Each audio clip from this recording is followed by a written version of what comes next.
Syederolon Dedi Saputra, satu dari dua awak bot pengangkut LPG ke Sabang yang sempat dinyatakan hilang Jumat ditemukan dalam keadaan selamat.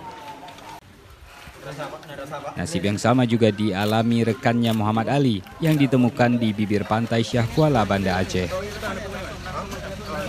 Untuk bertahan hidup Syederolon, Dedi dan M. Ali harus bersusah payah berenang ke perairan Lampulo yang berjarak sekitar 2 mil dari lokasi tenggelamnya kapal.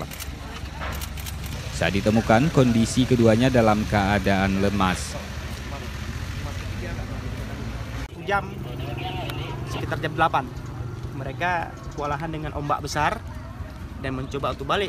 Tapi karena ombak besar dan angin, air masuk ke dalam bot, terjadi tenggelam. Dan mereka melaporkan ke kantor SAR Banda Aceh sekitar pukul 8.30. Itu masih terombang-ambing. Dalam posisi bot sekarang tenggelam habis. Di mana lokasi ya, Pak? Lokasi 2 mil dari bibir pantai Lampulo. Korban selamat dievakuasi sama... Korban selamat dievakuasi oleh masyarakat juga setempat tadi, termasuk dengan tim SAR Banda Aceh juga.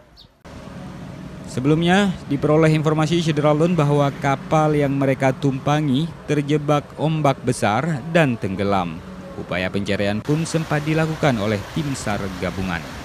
Dari Banda Aceh, Muhammad Ansar, Serambi On TV.